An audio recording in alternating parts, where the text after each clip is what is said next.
আপনারা দেখতে পাচ্ছেন যে আজকে 2025 সাল 5ই মে আজকে এখানে নয়াপল্টনস্থ কার্যালয়ের সামনে এখানে শ্রমিক দিবস পালিত হচ্ছে 1 মে। আমরা এখানে দেখতে পাচ্ছি যে ঢাকা মহানগরের অন্যান্য নেতৃবৃন্দ উপস্থিত হয়েছে। আমরা আসলে একটু জানতে চাইবো যে দীর্ঘ 17টি বছর পরে আজকে খোলা আকাশের নিচে মুক্ত বাতাসে এই শ্রমিক দিবসের এই মে দিবসের সমাবেশে এসে আসলে আপনাদের অনুভূতিটা কি, শ্রমিকদের জন্য আপনারা কি করবেন? আসসালামু আলাইকুম।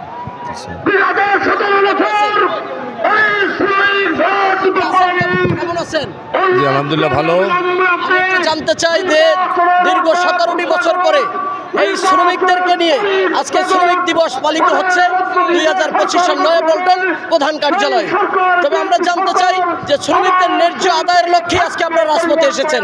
এই ন্যায্য আদায়ের জন্য কি কি পদক্ষেপ নিয়েছেন বা আগামীতে কি শ্রমিকদের পক্ষে আপনারা আছেন? বিসমিল্লাহির রহমানির রহিম।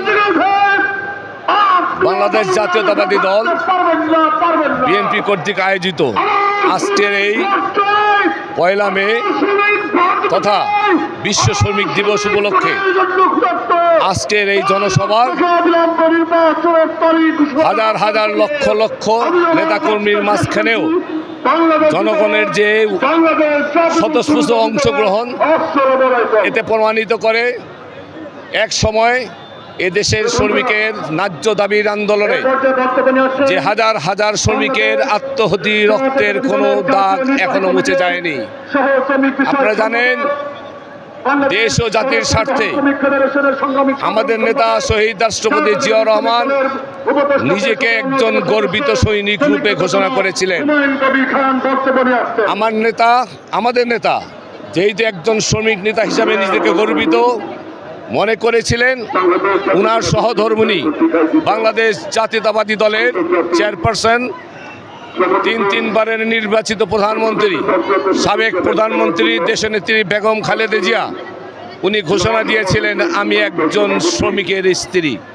অর্থাৎ একজন শ্রমিক এবং তার যে স্ত্রী নিজেকে যখন শ্রমিক রূপে ঘোষণা করে, নিজেকে যখন গর্ববোধ করে, উনারই সন্তান আজকে বাংলাদেশ জাতীয়তাবাদী দলের ভারপ্রাপ্ত চেয়ারম্যান জনাব তারেক রহমান, উনি সুদূর লন্ডনে বসে বাংলাদেশ জাতীয়তাবাদী দলকে স্বৈরাচার শেখ হাসিনার বিরুদ্ধে 17টি বছর আন্দোলন সংগ্রামের মধ্য দিয়ে দেশ ও জাতিকে একটি ছাত্র জনতার আন্দোলনের মাধ্যমে সেই স্বৈরাচার শেখ হাসিনাকে বিতাড়িত করে বাংলার মাটিতে বাংলার এই 18 কোটি মানুষকে একটি স্বাধীন রাষ্ট্রের নিঃশ্বাস নিতে উনি সক্ষম হয়েছেন।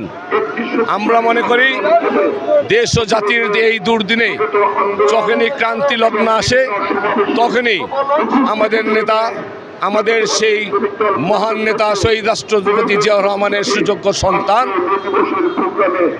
বিএনপির ভারপ্রাপ্ত চেয়ারম্যান জনাব তারেক রহমানের মতো নেতৃত্ব বারবার প্রয়োজন পড়ে। সেই নেতৃত্বের বহিঃপ্রকাশ আর সারা বিশ্বে আজ বাংলাদেশ জাতীয়তাবাদী দলের প্রতিটি নেতা কর্মী আজকে মাথা উঁচু করে দাঁড়িয়ে বলতে পারছে আমি একজন সৈনিকের অনুসারী।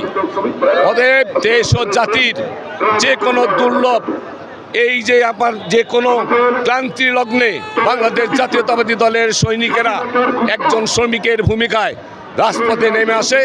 আজকের এই জনসভা তারই বহিঃপ্রকাশ।